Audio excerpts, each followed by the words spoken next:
大基本千万字，逐工要和大家做伙来捌一字。现代人注重环保，有的人去买便当，尽量家己炸白铁啊做的便当盒啊去底，安尼才袂制造粪扫。今仔日要甲大家小解这一字，咱同齐来看到，这读做客，可的客第4条。古早家己字典解说客，就是客伫桌顶有拖的细鸭仔；咱现代解说就是细型的鸭仔，咱讲是客啊。像讲炕尖，咱讲是尖客啊。汉语用杏草尖具叫做火杏，啊若炕这款材料的客啊叫做火杏客。古早日本单位一升，咱讲是一客。另外有拖的细型鸭仔，就是客鸭。带大家做伙来小解这2个词。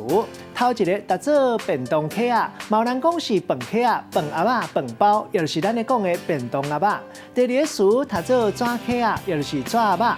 咱用一句话来举例，甲这2个词夹做伙。譬如讲阿平去日本游览，翕相片传到网络，互大家看。看到伊买一粒便当盒啊，用一个真有路的纸盒啊底，看起来足高级。